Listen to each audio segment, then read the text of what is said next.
Welcome to GG Mix TV.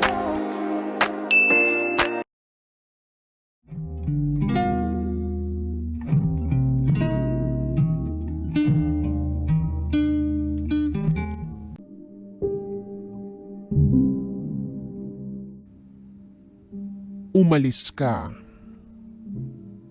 nang hindi man lang nagpaalam. Pinakilala ka sa akin ng twin sister ko noon pa. Pinakita niya sa akin yung isa sa binasa mo na naging emotional ka. Nakikinig ako minsan sa programa mo. Kaso, hindi ko natatapos. Dala na siguro ng matinding emosyon. February 22. Nag-screenshot ako ng isa sa episode mo at sinend ko sa twin sister ko. Sabi ko parang gusto ko ring mag-send. Kaya eto ako ngayon. Ako naman ang magkukwento. Itago mo ko sa pangalang Amari.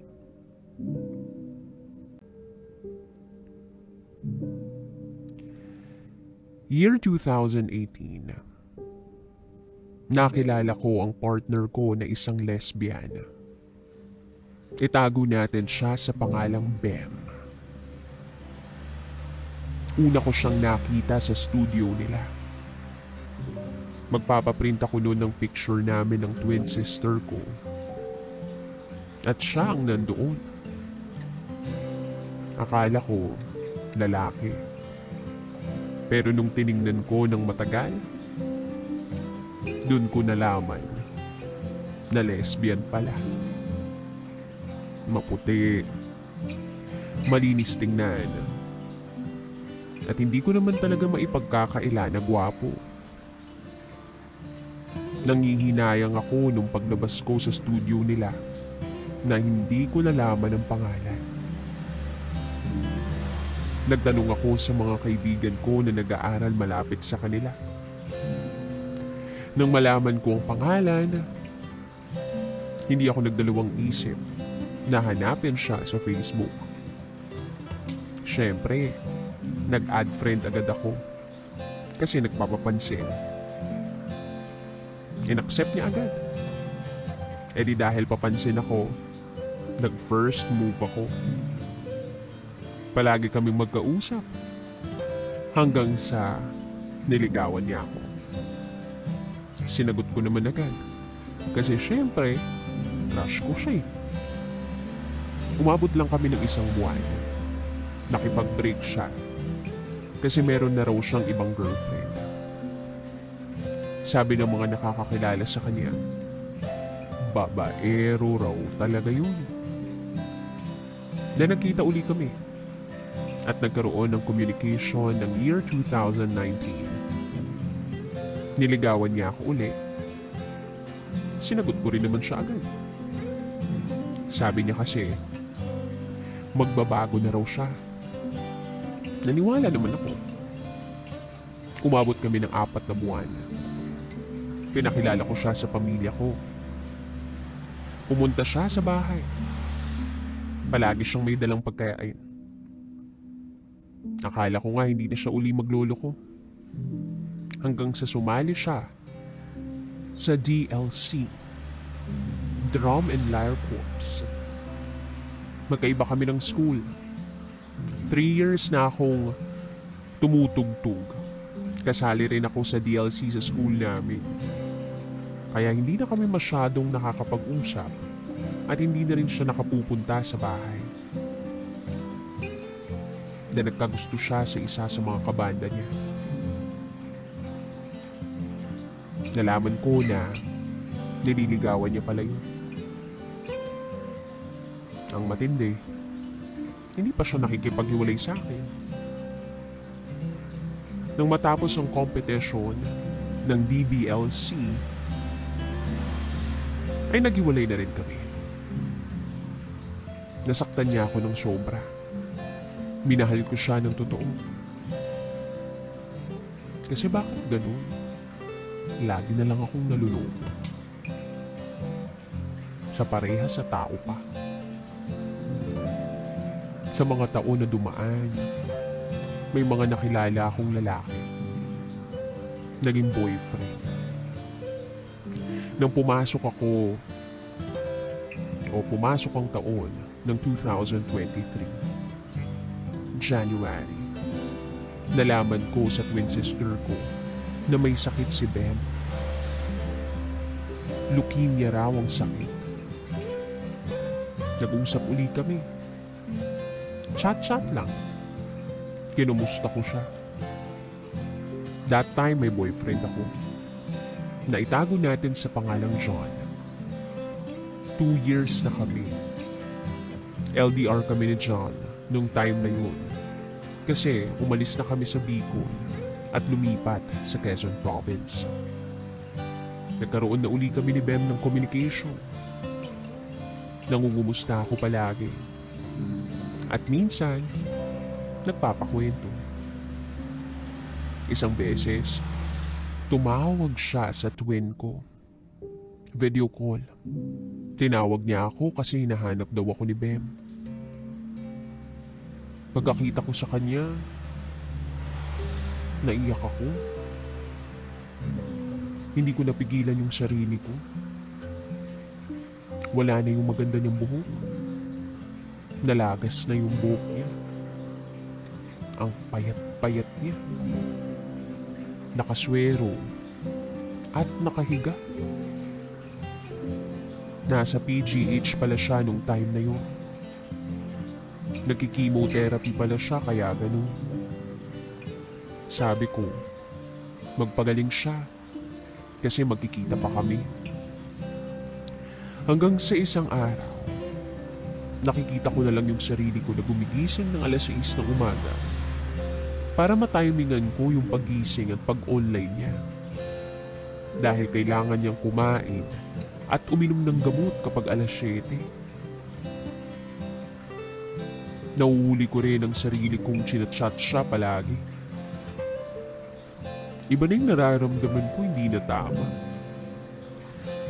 Alam ko na cheating na yun. Then tinigil ko ang pagchat sa kanya. March 2023, humingi ng space si John. Nagkalabuan kami. Hindi ako pumayag pero wala naman akong magawa. Pagpasok ng April, nag-chat sa akin si Ben. Nag-usap uli kami. Kinuwento ko sa kanya yung tungkol sa amin ni John. Sabi pa ni Ben, ayusin namin. Palagi kong kausap si Ben. To the point na nag-video call na kami. Palaging may good morning, ingat ka, kumain ka na. Nawala sa isip ko si John that time. Nakalimutan ko siya. Until such time na gusto nang makipag-ayos ni John, nagdadalawang isip ako. Alam ko sa sarili ko nung time na yun, ay may nararamdaman uli ako kay Ben.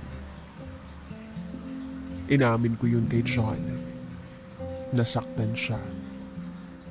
Sabi niya, ayusin na raw namin at kalimutan ko na lang si Ben. So nakipag-ayos ako kay John. Nakablock na ang account ni Ben sa messenger ko. Pero hindi ko pa rin maintindihan yung sarili ko na bakit hinahanap-hanap ko pa rin si Ben. Hanggang sa naramdaman ni John na wala na akong feelings for him. Sa huli, pinili ko si Ben. May 10, sinagot ko si Ben sa messenger. Pinili ko siya hindi dahil may sakit siya, kundi dahil mahal ko siya. Nasa Bicol si Bem nung time na yun. May 29, nagkita kami sa isang fast food. Kabadong-kabado ako nun kasi magkikita uli kami. Nag-lunch kami, then pinakilala niya ako sa lola niya at tita niya na hindi niya noon nagawa sa akin. Then June 4, 2023, pinuntahan ko siya sa Cavite. Nag 1 week ako dun. Sobrang komportable namin sa isa't isa. Yung feeling na parang matagal na kaming nagsasama. Sobrang na-overwhelm ako. Napakabait ng ate niya at mga kasama sa bahay. Bigyan ko siya ng flower, mga handwritten letter, tula. At dahil doon naiyak siya, niyakap ako. First time niya raw na makatanggap ng ganun. Ilang beses din akong pumunta sa kanila. Lagi niya akong kasama kapag may check-up siya. At kapag may chemotherapy siya. Pinagluluto ko siya kapag hindi niya kayang magluto. May mga pagkakataon naman na siya nagluluto para sa amin. Pinagtitimpla niya ako ng kape sa umaga. Minsan, nahuhuli ko na lang siya na nakatitig sa akin tapos sasabihin niya, "Ang ganda mo talaga." Ang dami kong first time sa kanya. First time kong makapasok sa sinehan at kasama pa siya. Pangalawang beses na nagsine kami, tuwang-tuwa ako kasi paglabas namin ng sinehan, patay na ang lahat ng ilaw sa mall. Sarado na ang mga store. At yun yung gustong-gusto kong maranasan noon. First time kong makapunta sa isang mall na paborito kong makita sa social media. First time kong makainom ng sosyal na kape. First time kong makatanggap ng singsing at kwintas. Mga first time na akala ng iba ay mababaw lang o sanay na sila. Pero para sa akin, masarap sa pakiramdam. At ang pinakagusto ko sa lahat ng first ko ay first dance kasama niya. September 27, birthday niya. Isang taon na rin na lumalaban siya sa sakit niya. Nakita ko kung gaano siya kasaya na nandun ako sa birthday niya. Nag-absent ako ng 3 araw sa klase para makasama siya.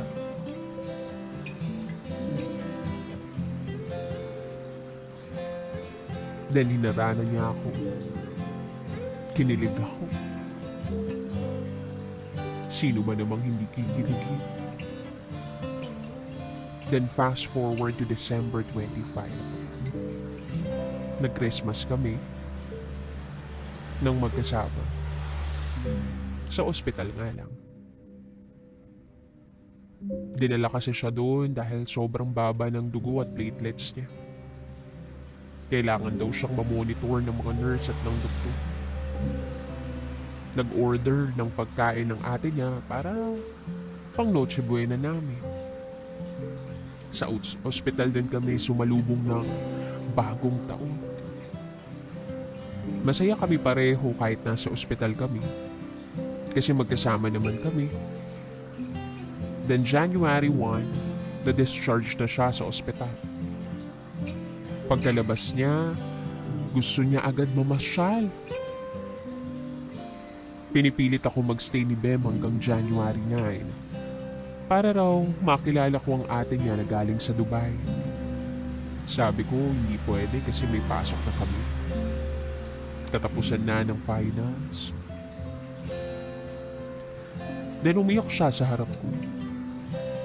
Gusto niya pa raw akong makasama sa pagpapasyal. Next destination, Baguio. So sabi ko, babalik ako. Kapag walang pasok, pupunta naman ako. Pagbalik ko dito sa dorm sa Quezon Province, Lagi pa rin kaming magka-video call. Palagi siyang nagkukwento tungkol sa mga pinapasyalan niya kasama ang pamilya niya. Buo na raw silang magkakapatid kasi umuwi na yung ate niya galing Dubai. January 19, pumunta si Bem sa Baguio with her family. Mabilis mapagod si Bem, kaya't pinagbabawalan din talaga siya na mamasyal, lalo na sa maraming tao. Kaya lang kasi, nagtatampo at umiiyak si Bem pag hindi pinapayagan. Gusto niya mag-enjoy. Siguro nga, gusto niya na puntahan na lahat ng pwede niyang mapasyalan. Basta panay ang kwento niya. Kahit paulit-ulit. May binili raw siya na pasalubong para sa akin. Sabi niya pa, pagkatapos ng lahat ng pamamasyal ko at pag-uwi sa bahay, magpapahinga na ako. Kitang-kita ko kung gaano siya kasaya nang dahil sa pamamasyal niya. Na para bang nakakalimutan niya na may sakit siya. January 21, bumalik sila sa Cavite. Hindi na kami masyadong nakakapag-video call kasi nagpapahinga na siya. At para bang iniinda niya yung sakit sa ulo niya. Habang hindi kami nag-uusap, nagawa naman ako ng project ko. January 26, nagkakwento siya. Habang gumagawa ako ng artwork. Nagtataka ako noon kasi dati naman kapag may gawa ako, hindi siya nagkukwento. Ang lagi niyang sinasabi, gawin mo muna yan, tawag ka pagkatapos. Pero nung araw na yun, hindi siya natigil. Pinapatulog ko siya noon at pinagpapahinga pero ayaw niya. Kasi marami pa raw siyang kwento at baka makalimutan niya kinabukasan. Hanggang sa nakatulog na siya. 10:10 in the evening to be exact. Nagawa ako ng report. 12:10 ng madaling araw. Nag-chat si Bem bigla. Sabi niya, mahal. Nag-reply ako ng mahal. Akala ko tatawag siya kasi gano'n naman talaga siya. Kahit alam niyang tulog ako, kahit madaling araw pa yan, tatawag siya. Nagtaka ako, tinawagan ko siya. Sinagot niya naman. Sabi niya nagugutom raw siya. Kumain siya ng 2 biskit. Panay pa rin ang kwento, nakangiti tumatawa. Tinititigan ko lang siya kasi nakakatuwa siyang panuorin. Pagkatapos niyang kumain, sabi niya, matutulog na siya at magagalit daw ang ate niya. Sabi ko, sige, tapusin ko lang tong report ko, matutulog na rin ako. Papatayin niya na raw yung video call. Ayoko sana eh, kaso magta-charge daw siya. Pagsikat ng araw, nag-message ako agad sa kanya pero wala siyang reply. Nag-message ako agad sa ate niya para kumustahin si Ben. At ang sabi, dadalhin daw si Ben sa ER kasi namamaga ang kamay sa hindi malamang dahilan. Nag-alala ako ng sobra-sobra. Panay-update ko sa ate niya. Hindi ko alam kung anong gagawin ko. Ang layo-layo ko. Hindi pa rin daw okay si Ben. Masama daw ang lagay. Nag-message ako sa messenger ni Bem para kapag online siya, at least, alam kong okay siya. Then umuwi ako sa dorm na kasamang 2 kong kaibigan dun sila natutulog kasi sabay-sabay namin tatapusin yung isang project namin. Then madaling araw na noon, nangisip kong manood ng videos namin ni Ben. Habang piniplay ko yun, sinasamahan ko pa ng dasal. Lahat ng mga napapanood ko.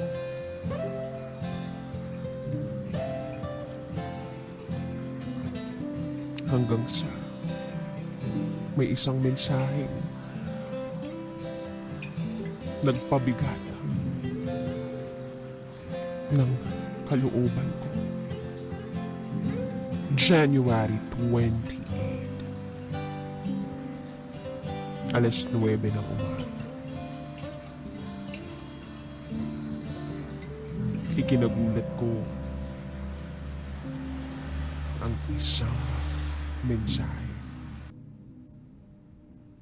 Mensaheng ikinabigat ng kalooban ko.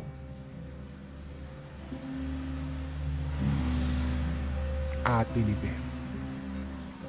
At ang sabi ng ate niya,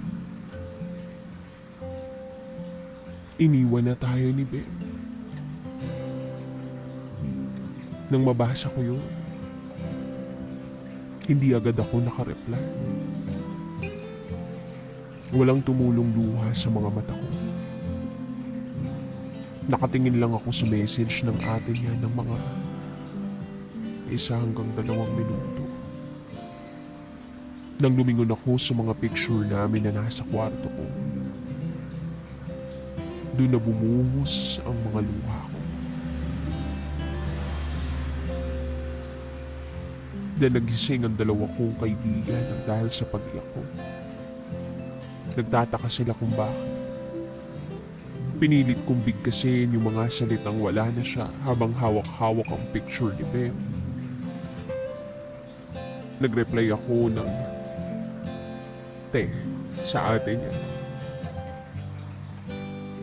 At nag-message sa messenger ni Bem. Sabi ko, mahal ko. Humihiling na sana mag-reply siya kahit sa huling pagkakataon.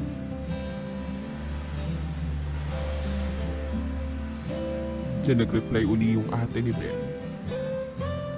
Iniwan na niya tayo, hindi na niya kinahaya. 8:30 a.m. Iuwi siya agad sa Bicol mamaya. Tinanong ako ng ate ni Ben kung meron daw siyang mga habili. Sinabi ko naman lahat ng nabanggit ni Ben. Hindi ko alam kung anong gagawin ko ng mga oras na yun. Sobrang daming gumugulo sa isip ko kasi may exam pa kami. May performance sa dance, drama, ukulele, piano at may scrapbook pa. Tulala lang akong nakatitig sa mga picture namin. Nagpaalam ako kay mama na uuwi ako sa Bicol para makita si Bem. Bumiyahe agad ako papuntang Bicol. Wala na akong pake kahit pinagtitinginan ako sa bus nang dahil sa kaiiyak ko.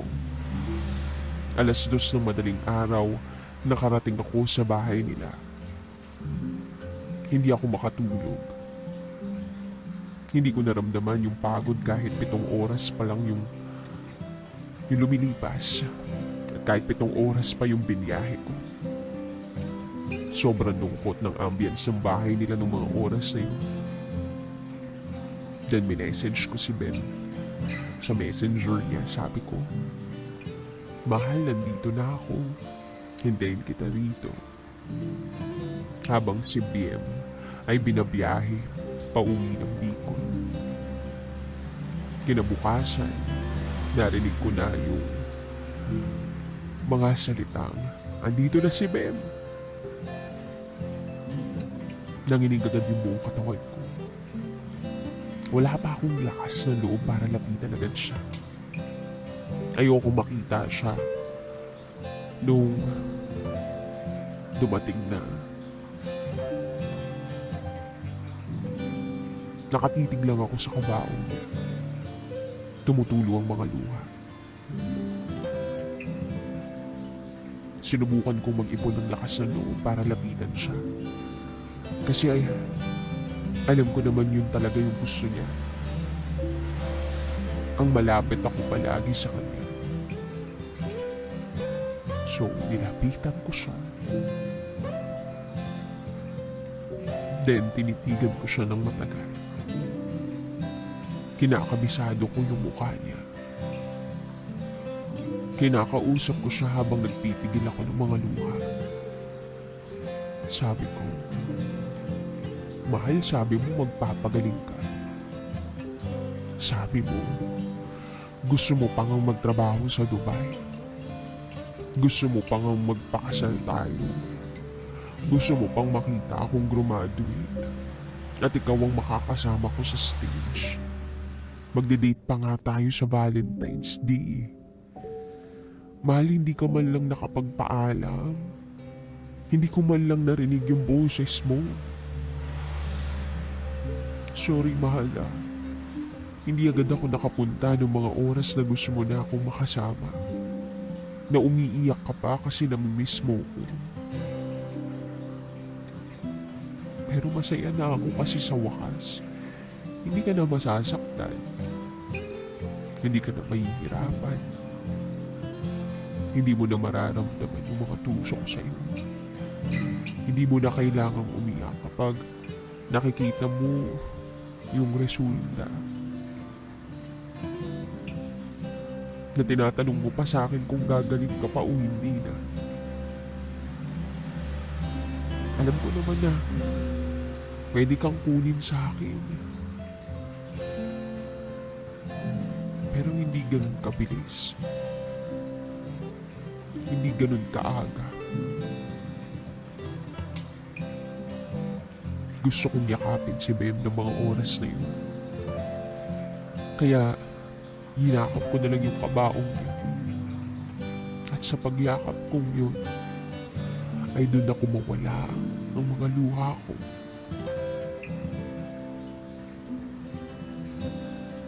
At andun na ako. Nasa tabi ng taong mahal ko. Na kung po pwede lang, na nandun ako buong araw ay gagawin ko. Kaya lang ang sabi sa akin ng pamilya niya, dapat magpahinga rin ako't matulog. Kaya lang sa tuwing matutulog ako, siya pa rin ang nasa isip ko. Pagising ko, siya ang pupuntahan ko. Agad-agad, babantayan.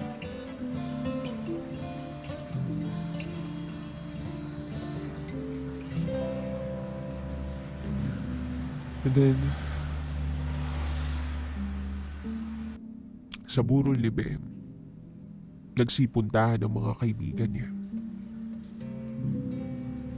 Mga naging kaklase, kahit yung mga ex niya. Pumunta rin yung mga kaibigan ko na kilala rin ni Bem.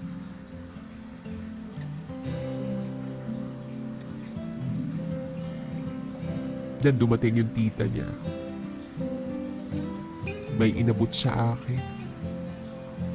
Yung pasalubong daw ni Bem sa akin galing Baguio.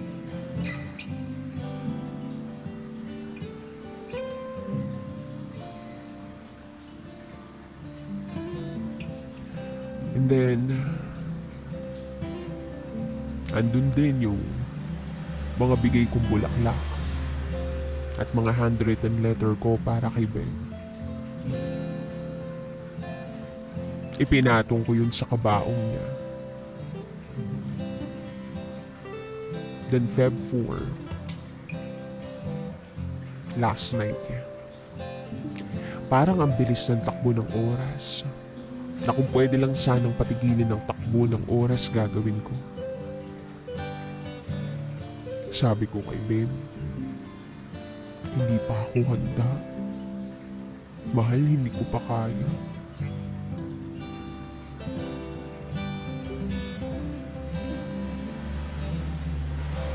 Nang ihatid siya sa sementeryo ng Feb 5, nagpaiwan ako. Doon ako sumigaw ng sumigaw. Humagulgol. Tinawag si Ben. Sabi ko sa kanila, hindi ko iiwan si Bem dito.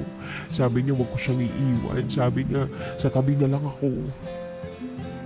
Pilit akong hinihila ng mga kaibigan ko paalis. Ilang minuto akong gano'n at pilit akong pinakakalma.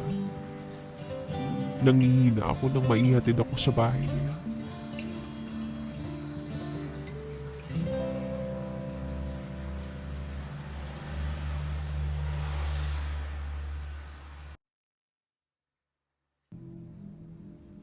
Inihintay kong magparamdam o kahit sa panaginip man lang magpakita sa akin si Ben. Palagi kong pinapaalala sa sarili ko na hindi umalis si Ben, na andito lang siya palagi. Siguro ayaw niyang magparamdam kasi alam niyang mas lalo ako malulungkot. Kaya siguro ayaw niyang magpakita kasi alam niyang hindi ko siya hahayaang umalis. Sariwa pa rin sa akin lahat ng pangyayari. Sa tuwing naaalala ko siya, kung ano yung bigat na nararamdaman ko, nung malaman ko, wala na siya, ganun pa rin yung nararamdaman ko ngayon.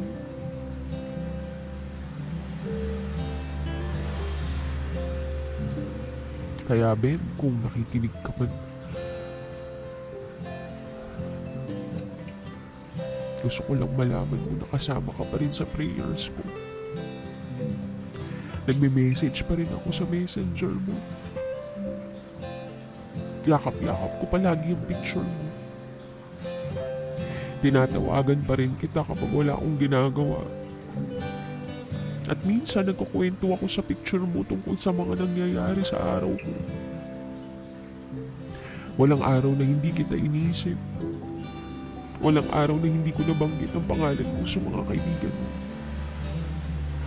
At walang araw na hindi kita namimiss. At walang araw na hindi ko pinatutugtog ang mga paborito mong kanta. Mahal, hihintayin kitang magparamdam. Kahit gaano pa katagal. Mahal na mahal kita, Ben. Muli, ako si Amari. Thank you so much for listening and watching.